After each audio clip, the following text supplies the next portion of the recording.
उनका मंजिलें भी इंतज़ार करती हैं उन लोगों की जो प्रभु शरण में हैं और सब कुछ प्रभु की इच्छा समझ के करते हैं।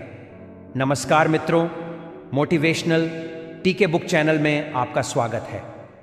मित्रों, पिछले वीडियो में हमने देखा कि सही गुरु बुद्धि और विवेक से हम कैसे बुरे टाइम से बाहर निकल सकते हैं, कैसे गुरु की बात पत्थर की लकीर मानी जाए। गुरु अगर कुछ कहें तो उस पर विश्वास करो, क्योंकि गुरु जिसका हाथ पकड़ लेता है उसे मंजिल पर पहुंचाकर ही रहता है।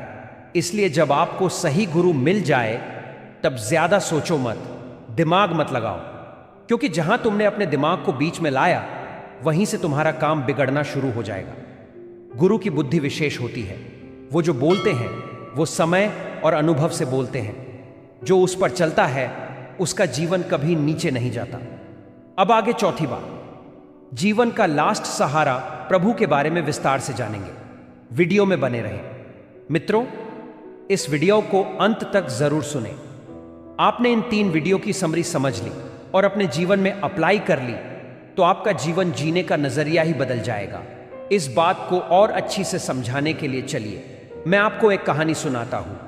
एक गांव में एक संत रहता था जो ईश्वर का बहुत बड़ा भक्त था और वह रोज उनका ध्यान करता, भजन गाता और तपस्या करता था।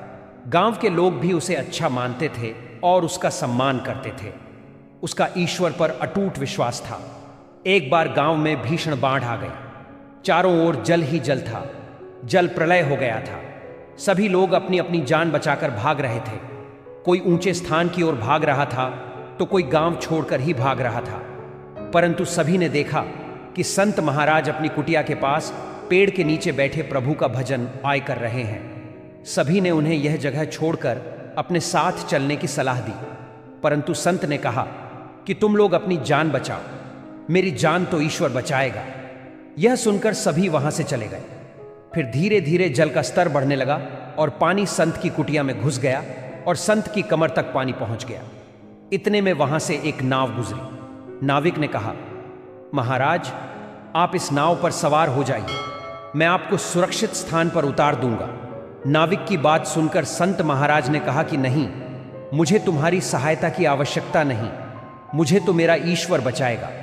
नाविक ने बहुत बार कहा कि महाराज जिद न करें, बैठ जाएं, परंतु महाराज नहीं माने।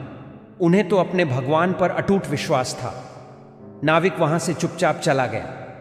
बाढ़ और भी प्रलयंकारी हो गई और संत महाराज ने तब एक वृक्ष पर चढ़ना ही उचित समझा। वृक्ष पर बैठकर वे ईश्वर को याद करने लगे। तभी अचानक उन्हें गड़गड़ाहट की आवाज सुनाई दी। उनके सिर के ऊपर एक हेलीकॉप्टर था जो उनकी सहायता के लिए आ पहुंचा था। बचाव दल ने एक रस्सी लटकाई और संत महाराज को उस रस्सी को जोर से पकड़ने को कहा, परंतु वह संत भी बड़ा अड़ियल था। वह फिर बोला, मैं इसे नहीं पकड़ सकता क्योंकि मुझे तो मेरा भगवान बचाएगा। उसकी जिद के आगे बचाव दल को भी हार माननी पड़ी और वह भी लौट गया। कुछ ही देर में बाढ़ ने वृक्ष को अपनी चपेट में ले लिया और संत की मृत्यु हो गई। मृत्यु के बाद संत स्वर्ग पहुंचे और भगवान से बोले, हे प्रभु, मैंने तुम्हारी इतनी भक्ति की, अपना विश्वास कभी टूटने नहीं दिया और हर तरह से पूजा पाठ की, परंतु जब मैं पानी में डूबकर मर रहा था तब आप मुझे बचाने क्यों नहीं आए? इस पर भगवान बोले, हे संत, मैं तुम्हारी भक्ति से प्रसन्न हूं, इसीलिए मैं तुम्हारी रक्षा करने के लिए एक नहीं बल्कि 3 बार आया। पहली बार ग्रामीणों के रूप में, दूसरी बार नाविक के रूप में और तीसरी बार हेलीकॉप्टर के बचाव दल के रूप में, परंतु तुम मेरे इन अवसरों को पहचान नहीं पाए। अब बताओ मैं क्या करता? ये एक कहानी मात्र है, लेकिन इस कहानी में बहुत बड़ा जीवन का पाठ छुपा है, बहुत बड़ी सीख है। ईश्वर तो हमें बचाना चाहता है, परंतु हम ही नहीं बचना चाहते हैं। मतलब हर समय आपके जीवन में कई अवसर आते हैं, परंतु आप उसका लाभ नहीं उठा पाते हैं। अवसर किसी की प्रतीक्षा नहीं करते हैं, वे तो आते हैं और चले जाते हैं। अतः उन्हें पहचान कर उनका लाभ उठा लेना चाहिए और आगे बढ़ना चाहिए। यही अवसर जो हमारे लाइफ में आते हैं वही ईश्वर है।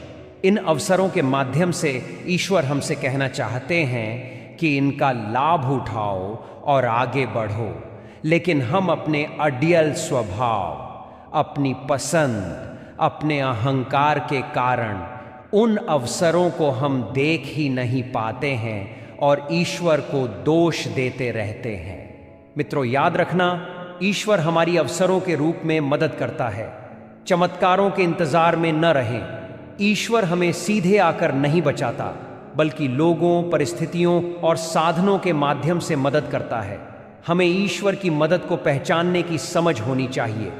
यदि हम केवल किसी चमत्कार के इंतजार में बैठे रहेंगे तो जीवन के अवसर हाथ से निकल सकते हैं। अंधविश्वास और अड़ियल सोच नुकसान पहुंचा सकती है। संत की नीयत सही थी, लेकिन उन्होंने ईश्वर पर विश्वास को व्यावहारिक समझ से अलग कर दिया। विश्वास का मतलब यह नहीं कि हम प्रयास या उपलब्ध साधनों को नजरअंदाज करें। गया हुआ अवसर बार बार नहीं आता। जीवन में अवसर अक्सर हमारे सामने आते हैं, लेकिन अगर हम उन्हें पहचान नहीं पाए तो वे हमेशा के लिए चले जाते हैं। इसलिए सही समय पर निर्णय लेना और उपलब्ध साधनों का उपयोग करना जरूरी है। बुद्धिमत्ता और भक्ति दोनों साथ चलें। भक्ति के साथ विवेक और व्यावहारिकता भी जरूरी है। ईश्वर ने बुद्धि दी है ताकि हम सही समय पर सही निर्णय ले सकें। ईश्वर हमारी मदद करता है, पर उसके तरीकों को पहचानना हमारी जिम्मेदारी है। भक्ति अंधी नहीं होनी चाहिए, उसमें विवेक का प्रकाश होना चाहिए। जो अवसरों को पहचानते हैं वही जीवन में आगे बढ़ते हैं। सिर्फ प्रार्थना से नहीं, सही निर्णय और कर्म से ही जीवन बचता है। मित्रों, हमारे जीवन में एक दुखद सच ये है, सबसे ज्यादा हम प्रभु को ही नजरअंदाज करते हैं। जब बुरा समय आता है तो हम मदद मांगते हैं ऐसे लोगों से जो खुद असहाय होते हैं। हम शरण लेते हैं, आश्रय लेते हैं उन लोगों की जो खुद प्रभु नहीं है और जिनके पास ना विवेक होता है न समाधान। सही सलाह उन्हीं से लो जिनके पास विवेक हो। शरण उन्हीं की लो जो खुद प्रभु के शरण में हो। इसलिए मित्रों, मेरी आपसे विनती है, जब भी आपके जीवन में संकट आए तो इन 4 शरणों में जाओ। इन 4 बातों का सहारा लेना। इन 4 के सहारे से कोई भी संकट हो, आपके लाइफ में ज्यादा देर नहीं रह पाएगा। 1, अपनी बुद्धि का सहारा लो ताकि सोचने की दिशा सही हो। 2, अपने विवेक का सहारा लो ताकि सही वक्त पर सही निर्णय हो सके। 3, अपने सही गुरु का सहारा लो ताकि आपको सही मार्गदर्शन और सुरक्षा मिल सके। 4, और आखिरी में प्रभु की शरण लो ताकि आत्मबल और आंतरिक शक्ति मिले। धन्यवाद मित्रों, मुझे अंत तक सुनने के लिए। आशा करता हूं कि आप सभी जैसे वीडियो में बताया है वैसे अपने जीवन में उतारोगे और अपना जीवन सफल बनाओगे। मित्रों, आपको मेरी वीडियो पसंद आए तो हमारे मोटिवेशनल टीके बुक चैनल को लाइक, शेयर और सब्सक्राइब जरूर करें। मिलते हैं नेक्स्ट वीडियो में और एक नए विचार के साथ। तब तक अपना ख्याल रखें।